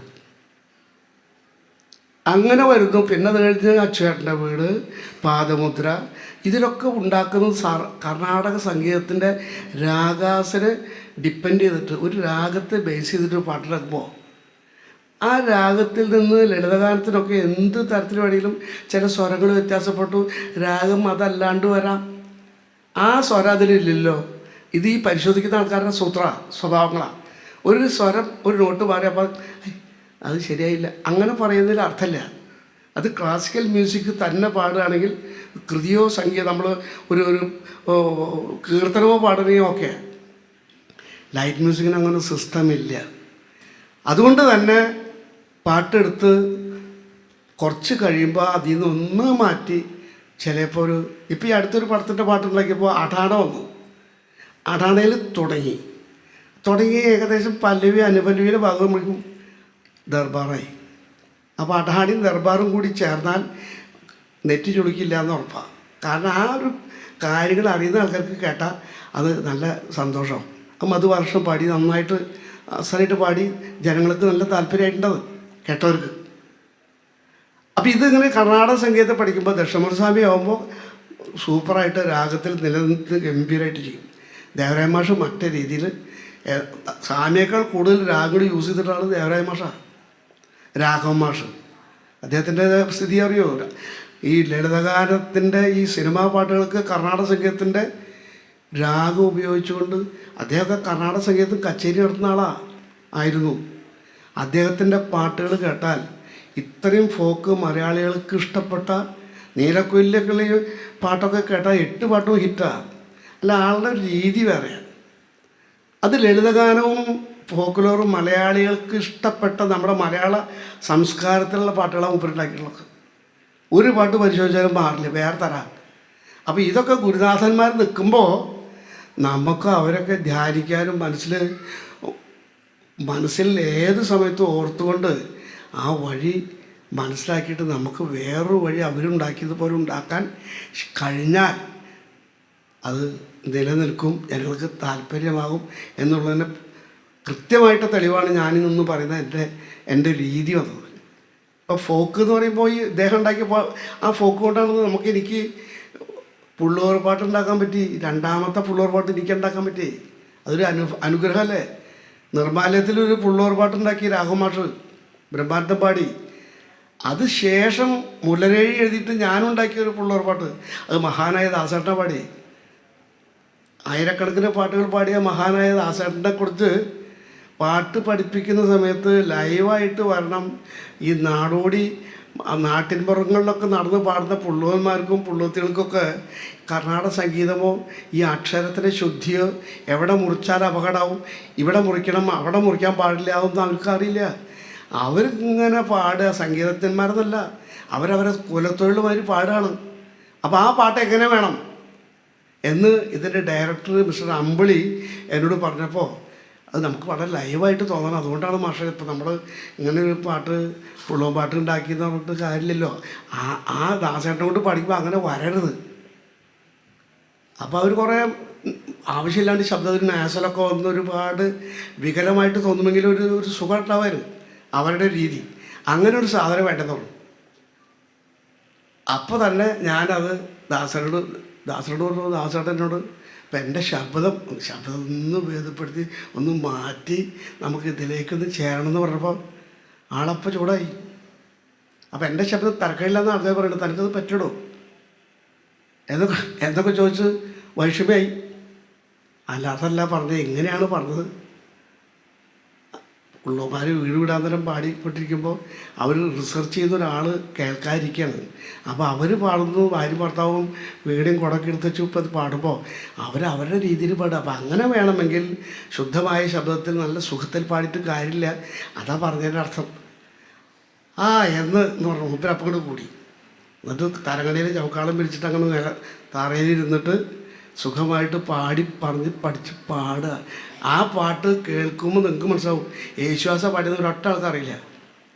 ഗണപതിയാ ശിവനും പണി ദേവിയും തുണയരുളയണമെന്ന് സൽക്കഥ ചൊല്ലുവാൻ കന്നിമാസത്തിലെ ആയില്ലെന്നാളിൽ പനകറാണിയാം കദ്രൂപെറ്റുണ്ടായ ശ്രേഷ്ഠനാനന്ദനും വാസുകീദക്ഷകൻ കർഗോടകൻ തൊട്ടുള്ളായിരം നാഗങ്ങൾ എന്നാണ് ജെൻസിയാണ് ഫീമെയിൽ പാടിയിട്ടുള്ളത്. ഇത് ഒരാൾക്ക് കേട്ടാൽ അറിയില്ല. ഗണപതിയും ശിവനും വാണീദേവിയും തുണയരുളേണമെന്ന് സൽക്കഥ ചൊല്ലു. അങ്ങനെ പാടാം, എന്താ കുഴപ്പം? പക്ഷെ അങ്ങനെ ആകുമ്പോൾ ഈ പുള്ളോമാരെ ലൈവായിട്ട് പാടുന്നത് ആവില്ല എന്ന് പറഞ്ഞുകൊണ്ടാണ് അങ്ങനെ ഒരു പാട്ട് ദാസേട്ടനും കൂടി പാടിച്ചത്. അദ്ദേഹം അതിമനോഹരമായിട്ട് പാടി യോജിച്ച് എനിക്ക് പാടിത്തന്നു. ജീവിതത്തിലുണ്ടാകുന്ന ഓരോരോ നിമിഷങ്ങളാണ്. അപ്പം അങ്ങനെ പറയുമ്പോൾ വ്യത്യസ്തന്മാരാകാൻ കഴിയുക, നമ്മൾ വ്യത്യസ്തത പുലർത്താൻ കഴിയണമെങ്കിൽ നമ്മൾ നമ്മുടെ ഇൻഡിവിജ്വലായിട്ട് നമ്മുടെ പ്രവൃത്തി കൊണ്ടു നടക്കാൻ കഴിയണം. അപ്പം അങ്ങനെ ഒരു രീതിയിലുണ്ടായിരുന്ന ആളായിരുന്നു നമ്മുടെ ഉണ്ണികൃഷ്ണക്കുറുപ്പ് ആശാൻ. അദ്ദേഹത്തിൻ്റെ പാട്ട് എന്ന് പറയുമ്പോൾ മറ്റുള്ളവർക്ക് പകരം വയ്ക്കാൻ പറ്റുന്ന പാട്ടല്ല. അതുകൊണ്ട് തന്നെ ഈ പ്രസക്തി ഇത്രയും കാലമായിട്ട് അദ്ദേഹത്തെക്കുറിച്ച് ഓർമ്മിക്കുന്നു, അദ്ദേഹത്തിന് അനുസ്മരണം വയ്ക്കുന്നു. ഇനി 9-ാം തീയതി ഇരിഞ്ഞാലക്കുടി ഉണ്ട്. അപ്പോൾ ഇതൊക്കെ ഇതിൻ്റെ പുറകിൽ പ്രവർത്തിക്കുന്ന എല്ലാവർക്കും വളരെ കാരുണ്യമുള്ള പ്രവൃത്തിയാണ്. അങ്ങനെ തന്നെ ചെയ്യണം. സാറ് പറഞ്ഞത് അനുസരിച്ച് അനുസ്മരണം നടത്തുന്നതുകൊണ്ട് ഈ കുട്ടികൾക്ക് വരുന്ന തലമുറയ്ക്കൊക്കെ ഈ കാര്യങ്ങൾ മനസ്സിലാവാൻ വളരെ നല്ലതാണ്. അവർക്കൊന്നും ഓർമ്മയുണ്ടാവില്ല. അവരുടെ ഓർമ്മയിലേക്ക് ഇത് ഇങ്ങനെയുള്ള ഗുരുക്കന്മാരൊക്കെ മനസ്സിലാക്കി കൊടുക്കാനുള്ള ഒരു കാര്യമാണ് ഈ അനുസ്മരണങ്ങൾ. അപ്പോൾ അനുസ്മരണങ്ങൾ ഒരിക്കലും കൂടി പോയില്ലെങ്കിലും കുറയ്ക്കാൻ നോക്കണ്ട, നടന്നോട്ടെ എന്നാണ് എനിക്ക് പറയാനുള്ളത്. പിന്നെ അദ്ദേഹത്തെക്കുറിച്ചുള്ള കാര്യത്തിൽ കൂടുതൽ കാര്യങ്ങളൊന്നും പറയാം, ഇതെല്ലാം നിങ്ങൾക്ക് അറിയുന്ന കാര്യങ്ങളാണ്. പൊതുവേ സംഗീതത്തെക്കുറിച്ച് പറയുമ്പോൾ പാട്ട് നേരത്തെ പറഞ്ഞില്ലേ, ഒരു പാട്ട് പാടുക എന്നുള്ളത് അതിന് ട്യൂൺ പാടലല്ല, അതിൻ്റെ ആശയത്തെ മനസ്സിലാക്കുക. എന്താണ് സാഹിത്യം പറയുന്നത്, സാഹിത്യത്തിൻ്റെ അർത്ഥം, സാഹിത്യത്തിൻ്റെ ഫീല് എന്താണ്, അതിൻ്റെ ഭാവം, അത് പുറത്തേക്ക് ജനങ്ങൾക്ക് കൊടുക്കാൻ കഴിഞ്ഞാൽ മാത്രമേ ആൾക്കാരത് ബലേ എന്ന് പറയുള്ളൂ. വെറുതെ ഒരു പാട്ട് പാടിയിട്ട് എന്താ കാര്യം? പാട്ടിൻ്റെ ഉള്ളിലേക്ക് ഇറങ്ങണം, അത് മനസ്സിലാക്കി വേണം പാടാൻ. അത് ആണായാലും പെണ്ണായാലും ശ്രദ്ധിക്കേണ്ട കാര്യം. ഈ ഫീലിംഗ് ഇല്ലാണ്ട് നമുക്ക് ഒരു പാട്ടിൻ്റെ ഭാവമില്ലാത്തൊരു പാട്ട് കേട്ടാൽ ഒരിക്കലും സുഖിക്കില്ല. സംഗീതത്തിൻ്റെ ഭാവമില്ലെങ്കിൽ എന്തിനാ കൊള്ളുക? അപ്പോൾ ഭാവം വേണ്ടിടത്ത് വേണം, ശബ്ദ സുഖം വേണം, അത് കേൾക്കാൻ കൊള്ളാവുന്ന ശബ്ദമായ നന്ന്, ഇത്രേ ഉള്ളൂ. ഗുരുനാഥനോട് പറഞ്ഞിട്ട്, എടാ ശബ്ദം പ്രധാനമല്ല, ശബ്ദം സെക്കൻഡറിയാണ്. ദേവരായ മാഷ് എന്താണെന്നോ, എന്താണ് പാട്ട്, എങ്ങനെയാണ് പാടേണ്ടത്, എന്ത് തരത്തിലാണ് പാട്ട് മെലഡി പറയുന്നത് എന്നുള്ള ബോധമാണ് നമ്മളെ നയിക്കേണ്ടത്. അങ്ങനെ പാടാൻ ശ്രമിക്കുക. അപ്പം നീ നന്നായിട്ട് ആ പാട്ട് പാടിയാൽ നിൻ്റെ ശബ്ദം മോശമായി, അയ്യേ എന്താ കുട്ടിയുടെ ശബ്ദം ഇങ്ങനെ പറയില്ല, ആഹാ എന്ന് പറഞ്ഞ് ആസ്വദിച്ച് കഴിഞ്ഞിട്ട് മിണ്ടില്ല. ശബ്ദം കേൾക്കാൻ കൊള്ളാവുന്നൊരു ശബ്ദം ഉണ്ടായാൽ നന്ന്, അതാണ് ശരി. കണ്ണു തട്ട് കാത്തിരുന്നിട്ട് ഞാൻ പാടുന്നല്ലേ, ആലോചിച്ച് നോക്കുമ്പോൾ എനിക്ക് എൻ്റെ ശബ്ദം ഒരു സുഖമുള്ള ശബ്ദമായിട്ട് എനിക്ക് തോന്നിയിട്ടില്ല. കാരണം ശബ്ദം അത് കേൾക്കാൻ സുഖമുള്ളതാണ്, പക്ഷേ ആൾക്കാർക്ക് ഇത് കേൾക്കുമ്പോൾ നല്ല രസമായിട്ടപ്പോൾ പറയണത്. അപ്പോൾ ഈ വരുന്ന സിനിമയിൽ പാട്ടുകാരായിട്ട് ഇത്രയും കാലമായിട്ട് നിന്നിട്ട് ഇപ്പോൾ 2023 ഇപ്പോഴത്തെ അവാർഡ് ഏറ്റവും നല്ല പാട്ടുകാരന് എനിക്ക് ഈ സംസ്ഥാന ഗവൺമെൻറ് അവാർഡ് തന്നിരിക്കുക. യുവ ഗായകൻ, ചലച്ചിത്ര പിന്നണി ഗായകൻ, 79 വയസ്സായി. അപ്പോൾ യുവ ഗായകനായിട്ട് ഇപ്പോൾ തന്നിട്ടുള്ളത്. അത് തന്നപ്പോൾ അവർക്ക് തന്നെ വിഷമായി, മിനിസ്റ്റേഴ്സിനെ. ഇത്ര കാലമായിട്ട് ആൾക്ക് അവാർഡ് കൊടുത്തിട്ടില്ലേ, നമ്മുടെ ഗവൺമെൻറ് ഒന്നുമില്ല, ഇതാണല്ലോ ഇപ്പോഴാണ് കൊടുക്കുന്നത്. ആദ്യത്തെ അത് ഭയങ്കരമായല്ലോ, നമുക്കെന്താ സൂത്രം ചെയ്യാം, മറ്റതും കൂടി ആൾക്ക് കൊടുക്കാമെന്ന്. ഇപ്പോൾ ഒരു അവാർഡ് വേറെ ഇട്ടേ, എന്താ അതൊരു അവാർഡ് ഇപ്പോൾ മലപ്പുറത്ത് വെച്ച് തന്നു. അപ്പോൾ ഈ ഒരുപാട് കാലങ്ങളോളം ഈ രംഗത്ത് നടന്നപ്പോൾ നമ്മുടെ എല്ലാ സംഭാവനകളെയും പരിഗണിച്ചുകൊണ്ടുള്ളൊരു അവാർഡ്, യുവസേവനം, യുവജനം, വയോസേവനം, വയോസേവന അവാർഡ്. അത് വേണുജിക്കും എനിക്കാണ് തന്നത്. അത് മലപ്പുറത്ത് ടൗൺ ഹാളിൽ വെച്ചായിരുന്നു. അത് ഗവൺമെൻറ് അവാർഡാണ്. ഈ വയോജനം എന്ന് പറയുമ്പോൾ വയസ്സായിട്ടുള്ള ആൾക്കാർക്കുള്ള അത് വലിയ ശ്രദ്ധയില്ല ആൾക്കാർക്കേ. മറ്റത് വലിയ ഗംഭീര സിനിമ പാട്ടുകാരൻ. ഞാൻ ഇത് ഇങ്ങനെയുള്ള യാതൊരു കാര്യങ്ങളും അന്വേഷിക്കാത്ത, ചിന്തിക്കാത്ത, കിട്ടില്ല എന്നുള്ള ദുഃഖമുള്ള ആളല്ല. എനിക്ക് പോലും ഇതെന്താണെന്ന് മനസ്സിലായില്ല അനൗൺസ് ചെയ്തപ്പോഴേ. ഏത് പടം, ഏത് അവാർഡൊക്കെ ചോദിച്ചു ഞാൻ, എനിക്കറിയില്ല. ജനനം 1947, പ്രണയം തുടർന്നു. ആഹാ, എന്താ സംഭവം? അത് സിനിമയുടെ പേരാണ്. ആ അത് ശരി, അതിലത്തെ പാട്ടാ, അതിനാ അവാർഡ്. അയ്യോ, എനിക്ക് അറിയില്ലല്ലോ. ഈ പാട്ട് സാറ് പാടിയതല്ലേ? ഇത് ഞാൻ പാടിയതാ, ഞാൻ ഇതിനാ അവാർഡ് എന്ന് പറഞ്ഞാണ് ഞാൻ അറിയുന്നത്. അപ്പം ഞാൻ ശരിക്കും പറഞ്ഞ് ഞെട്ടിപ്പോയി. അപ്പം ഇതൊന്നും ശ്രദ്ധിക്കാത്ത ഒരാളായതുകൊണ്ട്, നമ്മൾ ഇത് കഴിഞ്ഞു വേറെ ജോലികൾ അതേപോലെ ചെയ്തുകൊണ്ടിരിക്കുന്ന ഒരാളായതുകൊണ്ടും ഒന്നും ഒരു സ്ഥലത്തിരുന്ന് ഒരെണ്ണം ചെയ്യല്ല. അനവധി വർക്കുകൾ അതിന് ഇത് 2 കൊല്ലത്തിന് മുമ്പ് പാടി. അതിന് 10-16 പാട്ട് വേറെ ചില ആൾക്കാരെ പാടിയിട്ടുണ്ട്. ഇപ്പോൾ ആ ബിജുവേൻ്റെ ഒരു പടം കളിക്കുന്നുണ്ട്, ആ മേതിൽ രാധികയൊക്കെ ഉള്ളത്, അതിലൊരു പാട്ടുണ്ട്. അതും ഞാൻ പാടിയതാ, ഇപ്പം കേട്ടു. ഞാനിപ്പോൾ എനിക്ക് അയച്ചു തന്നു, ഏതാ പാട്ട് നോക്കട്ടെ അയച്ചു തന്നപ്പോൾ അത് അപ്പോൾ എനിക്ക് ഓർമ്മയും ഞാൻ പാടിയതാ. അങ്ങനെ പല ആൾക്കാരും പാടിക്കൊണ്ടിരിക്കുന്നുണ്ട്. പക്ഷെ അതറിയില്ല, നമ്മളതിൻ്റെ പുറകിൽ നടക്കല്ലല്ലോ. അതുകൊണ്ടാണ് അറിയാത്തത്. അത് അവഗണിക്കുന്നോ പുച്ഛിച്ചിട്ടോ അല്ല, സത്യം അതായിരുന്നു. അപ്പം അങ്ങനെയാണ് ഈ രംഗം എന്ന് പറയാം. അപ്പോൾ എന്തായാലും ഇന്നത്തെ ദിവസം അതിമനോഹരമായിട്ട് അദ്ദേഹത്തെക്കുറിച്ച് സ്മരിക്കാനും നിങ്ങളോടൊക്കെ എന്തെങ്കിലുമൊക്കെ 2 വാക്ക് സംസാരിക്കാനൊക്കെ പറ്റിയതിൽ അദ്ദേഹം സന്തോഷമുണ്ട്. കൂടുതലായിട്ട് സംഗീതത്തെക്കുറിച്ച് ഇനിയിപ്പോൾ ഒന്നും പറയണമെന്നില്ല. പാട്ടുകൾ ഓരോന്ന് പാടുമ്പോൾ ആ പാട്ടിൻ്റെ പല്ലവി പാടി അനുപല്ലവി പാടുമ്പോൾ എങ്ങനെ പാടണം, എങ്ങനെയാണ് പാടേണ്ടത് എന്നുള്ളതിനെക്കുറിച്ച് അറിയാത്തവർക്ക് അത് നല്ലോണം പരിശോധിച്ച് പാടാൻ ശ്രമിക്കുക. അതാണ് നമ്മളുടെ ഒരു അഭിപ്രായം. ഞാനൊക്കെ അങ്ങനെ ഒരുപാട് പാട്ടുകൾ പാടിക്കൊണ്ടിരിക്കുന്നു, പാടുന്നു, പാട്ടുകൾ ഉണ്ടാക്കുന്നു. ഇതൊക്കെ ശരിയാണ്. എൻ്റെ ജീവിതത്തിൽ പറഞ്ഞിട്ടുള്ള കാര്യം ഇങ്ങനെയാണ്. ഇപ്പോഴും ഇന്നും ഇന്നലെയും നാളെയും മറ്റന്നാളും എല്ലാ ദിവസവും ഇതേമാതിരിയുള്ള ഇപ്പം വിദ്യാരംഭ സമയമല്ലേ. അപ്പം നമുക്ക് അങ്ങനെയൊക്കെയുള്ള കാര്യങ്ങൾ ആൾക്കാരുടെ ആവശ്യമനുസരിച്ച് പോയി ഇതൊക്കെ ചെയ്യുന്നു. പാട്ട് പാടാൻ പറ്റുന്നവർക്ക് പാട്ട് പാടുന്നു, ഈ കാര്യങ്ങൾ കുറച്ച് പറഞ്ഞ് മനസ്സിലാക്കി കൊടുക്കുന്നു. ഇങ്ങനെയൊക്കെയാണ് മഹാനവമി കാലങ്ങൾ കഴിച്ചുകൊണ്ടിരിക്കുക. അപ്പം എന്തായാലും അദ്ദേഹത്തിൻ്റെ അനുസ്മരണ സമയത്ത് ഇനി കൂടുതലായിട്ട് അദ്ദേഹത്തെക്കുറിച്ചൊന്നും ഞാൻ പറയണില്ല. ഇവിടെ എല്ലാവരും അറിയുന്ന ആൾക്കാരാണ്. അപ്പോൾ കൂടുതൽ വിശേഷങ്ങളില്ല. നല്ല മനുഷ്യ സ്നേഹമായിരുന്നു. സംഗീതജ്ഞന്മാർക്ക് ഒരുപാട് ആരാധനയായിരുന്ന ആളായിരുന്നു അദ്ദേഹം. അദ്ദേഹത്തിൻ്റെ പാട്ട് പിന്തുടരാൻ കുറേ ആൾക്കാർ ശ്രമിച്ചിട്ടുണ്ട്. പക്ഷേ ആളുടെ ശബ്ദം കേട്ട മാത്രമല്ല ആളെ തിരിച്ചറിയുന്ന ഒരു വിദ്വാനായിരുന്നു അദ്ദേഹം. അപ്പോൾ അങ്ങനെയൊക്കെ ഒരുപാട് കക്ഷികൾ കൂടിയായിരുന്നു പാട്ടുകാരായിട്ടും. ഈ കഥകളി സംഗീതത്തെ സ്നേഹിക്കുന്ന ഒരുപാട് പാട്ട്. ഇപ്പോൾ ഹൈദരാലി ഇപ്പോൾ ഞാനൊക്കെ ഒരു 50-60 സ്റ്റേജിലെങ്കിലും ഒന്നിച്ചു കൂടിയിട്ടുള്ളതാണ്. ഇവരൊക്കെ പാട്ട് ഓരോരുത്തർക്കും ഓരോരോ ബാണി, ഓരോരോ സ്റ്റൈലുണ്ട്. ആ സ്റ്റൈല് ഏത് കാലത്തും എപ്പോഴും നിലനിൽക്കുന്ന രീതിയിലായാൽ അവരൊക്കെ ഈ പറഞ്ഞമാതിരി സ്മരിക്കപ്പെടുന്ന ആൾക്കാരായിരിക്കും. അതാണ് നമ്മൾ ചെയ്യേണ്ടത്. പുതിയ തലമുറയുടെ ആൾക്കാർക്ക് മനസ്സിലാവേണ്ടതും നമ്മൾ നമ്മുടെ രീതിയിൽ നമ്മൾ എന്തെങ്കിലും ചെയ്യാൻ ശ്രമിച്ചാൽ അതായിരിക്കും നിലനിൽക്കുക. അതുകൂടി പറഞ്ഞുകൊണ്ട് ഞാൻ കൂടുതലൊന്നും പറയുന്നില്ല. ഞാൻ ഈ പൊതുസമ്മേളനം ഔപചാരികമായിട്ട് നിങ്ങളുടെയൊക്കെ അഭിപ്രായത്തോട് യോജിച്ച് നിങ്ങളുടെ അനുവാദത്തോടെ ഇത് ഉദ്ഘാടനം ചെയ്തെന്ന് അറിയിക്കുന്നു. നന്ദി, നമസ്കാരം. അടുത്ത പരിപാടി ശ്രീ വിദ്യാധരൻ മാഷെ ആദരിക്കുന്ന പരിപാടിയാണ്. അതിനു മുമ്പ് മാഷോട് ഒരു റിക്വസ്റ്റ് ഉണ്ട്. മാഷെ, ചന്ദനം മണക്കുന്ന 4 വരി ഒന്ന് പാടാമോ? ഞാനൊരു ദേവീസ്തുതി പാടിക്കഴിഞ്ഞിട്ട് 4 വരി പാടാം. ശബ്ദത്തിലുള്ള സുഖമില്ലായുണ്ട്, എന്നിരുന്നാലും ക്ഷമിക്കാം. ഭഗവതിയെന്നു കൈത്തൊഴും പോലൊരു ഭാഗ്യമീ ജന്മത്തിനുണ്ടോ,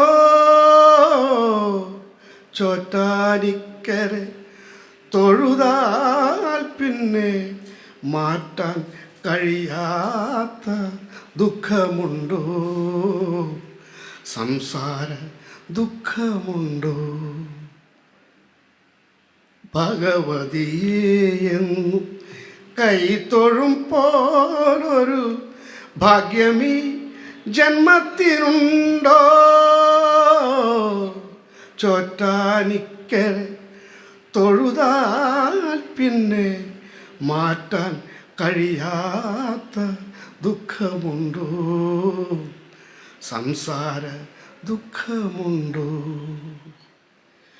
ഗോളക ചാർത്തിയ ദേവി വിഗ്രഹം നാളുകൾ എത്ര കണ്ടു, പുണ്യ നാളുകൾ എത്ര കണ്ടു.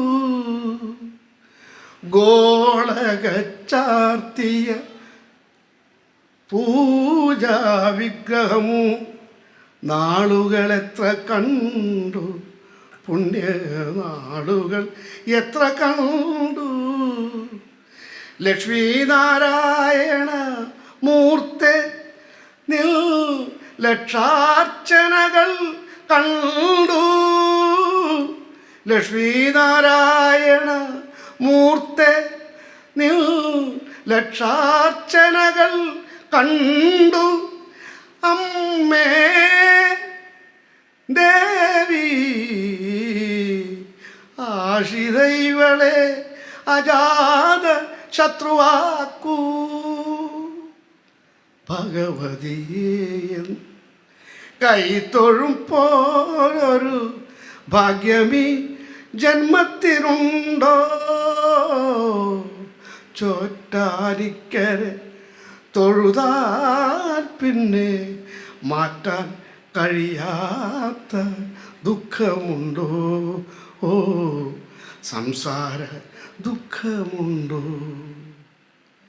പൂക്കൊണ്ട് മൂടിയ പൂജാബിംബമൻ പൂമിഴി എത്ര കണ്ടു, കരൾ പൂമിഴി എത്ര കണ്ടു. പൂക്കൊണ്ട് മൂടിയ പൂജാബിംബമൻ പൂമിഴി എത്ര കണ്ടു, കരൾ പൂമിഴി എത്ര കണ്ടു.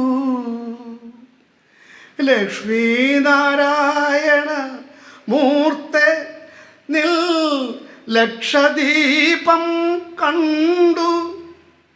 അമ്മേ ദേവി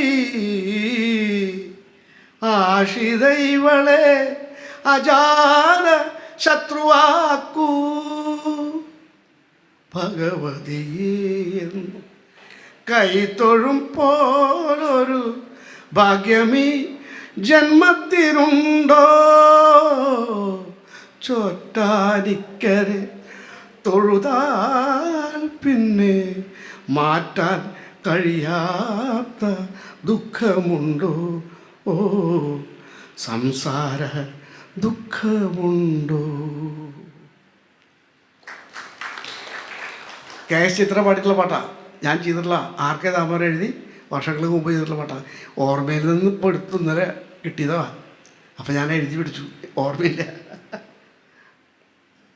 ചന്ദനം മണക്കുന്ന പൂന്തോട്ടം, ചന്ദ്രിക മെഴുകിയ മണിമുറ്റം, മറത്തമ്പിളി നിലവിളക്ക്, ഉച്ചത്തിൽ സന്ധ്യയ്ക്കു നാമ ജപം, ഹരിനാമ ജപം. അച്യുതം കേശവം രാമനാരായണം കൃഷ്ണദാമോദരം വാസുദേവം ഭജേ.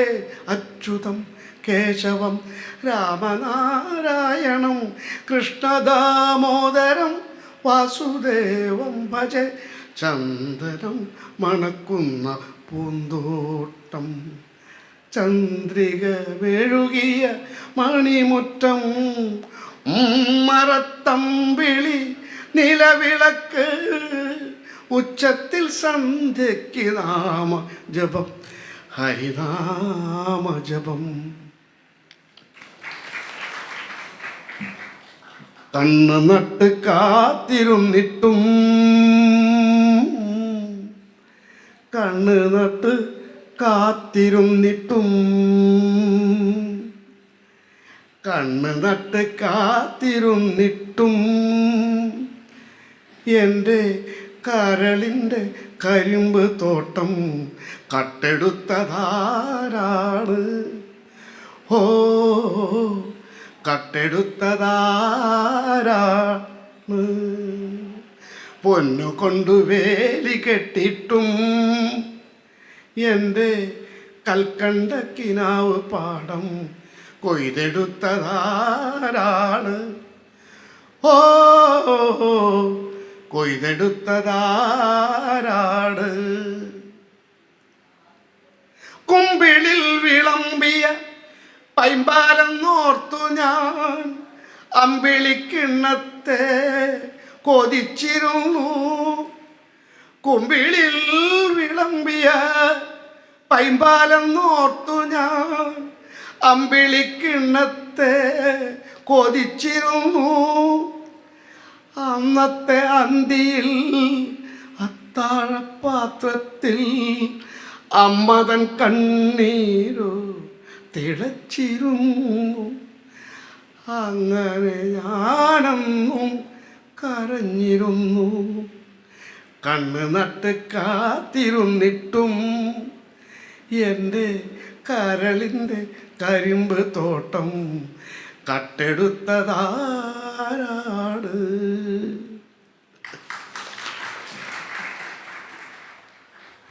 താങ്ക് യു മാഷെ.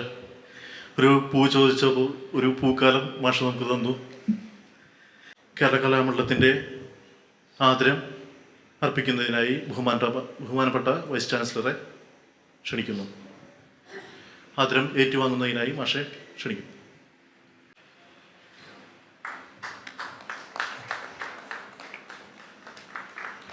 അടുത്തതായി KN പിഷാരടി ക്ലബിൻ്റെ കഥകളി ക്ലബിൻ്റെ ആദരമാണ്. അതിനായി ശ്രീ അനിയൻ മംഗലശ്ശേരിയെ ക്ഷണിക്കുന്നു. അടുത്തതായി ശ്രീ കലാമണ്ഡലം ഉണ്ണികൃഷ്ണക്കുറുപ്പ് ദിനാചരണ കമ്മിറ്റിയുടെ ആദരമാണ്. അതിനായി ശ്രീ പാലനാട് ദിവാകരനെ വേദിയിലേക്ക് ക്ഷണിക്കുന്നു.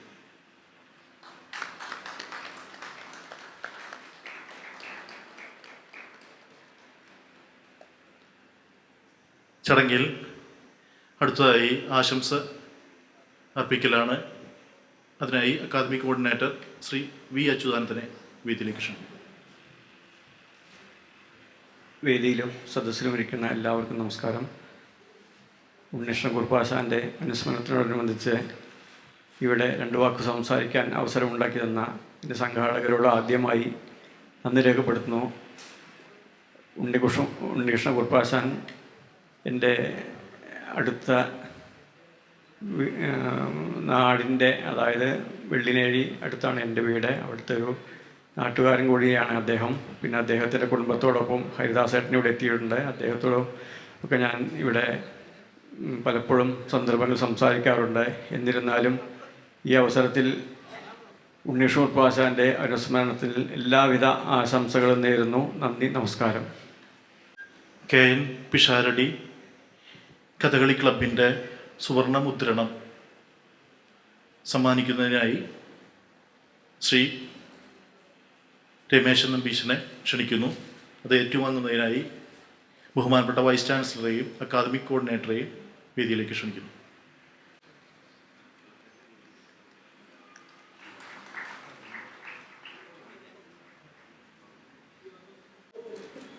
ശ്രീ വി അച്യുതാനന്ദനെ ആദരിക്കുന്നു.